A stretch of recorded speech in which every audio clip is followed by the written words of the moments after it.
జ్యేష్ఠ పున్నమికి సద్గురు శ్రీ మధుసూదనార్యులు మీ అందరికీ ఆశీర్వదిస్తూ ఆహ్వానించడం జరిగింది.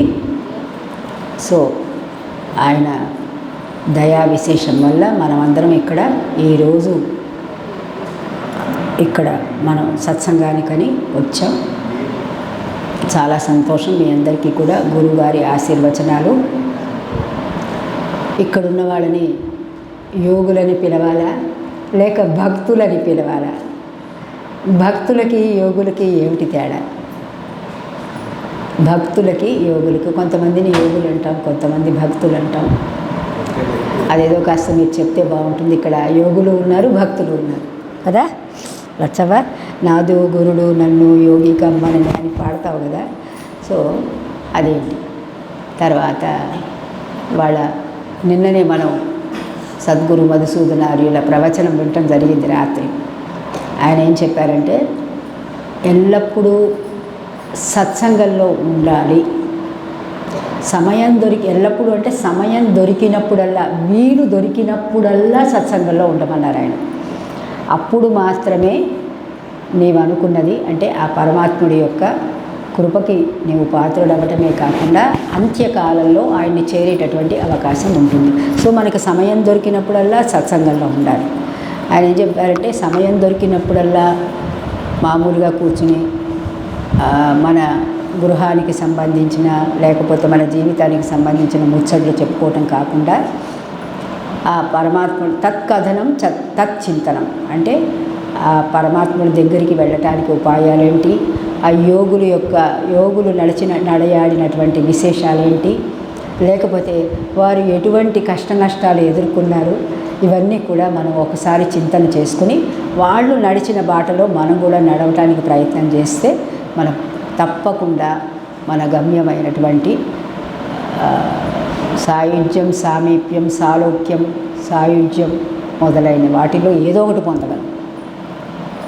సో అది సద్గురువులు రాత్రి ఉపదేశించినటువంటి విషయం.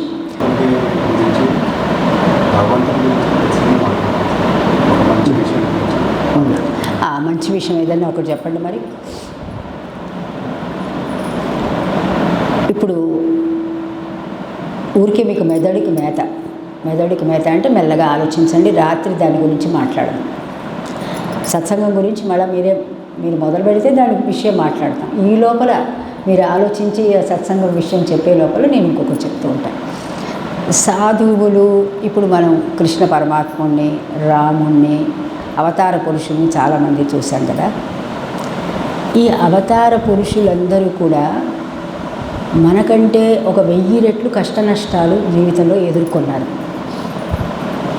మనం ఎదుర్కొంటున్నవి చాలా చాలా అసలు వాళ్ళు చూస్తున్న వాళ్ళ ప్రకారం చూస్తే అసలు నిల్లు. అవునా? ఒప్పుకుంటారా లేదా? అయితే ఇప్పుడు మనకి ఏం చెప్తున్నారు జ్ఞానులు, నీ కర్మఫలం వల్ల నీవు సత్కర్మలు చేస్తే నీకు పుణ్యం కలుగుతుంది, పుణ్యం వల్ల నువ్వు సుఖవంతంగా జీవిస్తావు, దుష్కర్మలు చేస్తే నీకు పాపం రావటం వలన నీకు కష్టం ఎదురవుతుంది అన్నట్లుగా చెబుతూ వస్తున్నారు. అయితే మరి ఇప్పుడు కృష్ణ భగవానుని తీసుకుందాం. ఫర్ ఎగ్జాంపుల్ రాముని తీసుకున్నా సరే, వీళ్ళు అంటే కృష్ణుడైతే ప్రతి క్షణము జీవన్మరణ సమస్య పుట్టినప్పటి నుంచి జీవన్మరణ ఎన్నో అంటే ఎంతోమంది అతన్ని చంపడానికి ప్రయత్నించడం, దాని నుంచి అతను దాటుకోవడం, అలాగే పెద్ద అయిన తర్వాత తన పల్లెవాసులందరినీ గోపికావాసులందరినీ రక్షించడానికి ఒక చోట నుంచి ఒక చోట సపరివారంగా వెళ్ళిపోవటము, అనేక ప్రదేశాలు దాటుకుంటూ వెళ్ళటము, ఇవన్నీ కూడా అసలు అంటే ఎక్కడ స్థిమితంగా ఆయన ఉన్నట్టుగా మొత్తం ఆయన జీవితం అంతా ఒకే చోట ఉండి ఏదో నిమ్మకు నీరెత్తినట్టుగా గడిపినట్టుగా లేదు. అనేక కష్టాలు, అనేకంగా దాన్ని ఏమంటారు ఇంగ్లీష్లో అంటూ ఉంటారు చూడండి, అసలు అంటే జీవన్మరణ సమస్యలు ఎదుర్కొంటూ వెళ్ళాడు ఆయన. మరి వాళ్ళకి ఈ కర్మఫలం వల్ల ఇటువంటి కష్ట నష్టాలు వచ్చాయా? వాళ్ళు ఏమన్నా సత్కర్మలు చేయక అలా వచ్చాయా? లేక వాళ్ళు ఎందుకు అటువంటి కష్టాలు ఎదుర్కొన్నారు? ఇది మీరు రాత్రి ఆలోచించి ప్రతి ఒక్కళ్ళు మీకు తోచిన సమాధానం చెప్పవలసిన విషయం. వాళ్ళంతా కూడా కష్టాలు ఎదుర్కొన్నారు కదా.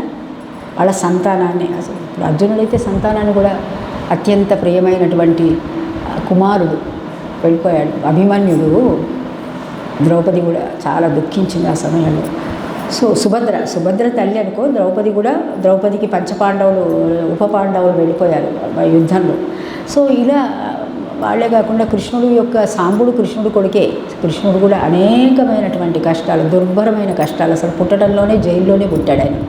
సో ఈ విధంగా ఈ జ్ఞానుల జీవితాలని, రాముడైతే అసలు ఇక పట్టాభిషేకం అనగానే అడవులు పాలైపోవటం, అడవుల్లో విచిత్రమైనటువంటి అనేక క్రూరమైనటువంటి రాక్షసుని ఒంటి చేత్తో ఎదుర్కోవడం, అలాగే రావణాసురుడిని వెతుక్కుని తన భార్యను అపహరించిన రావణాసురుడి దగ్గర నుంచి లంకరించి తీసుకురావడం, ఇలా అనేక రకమైనటువంటి కష్టాలు ఎదుర్కొన్నారు.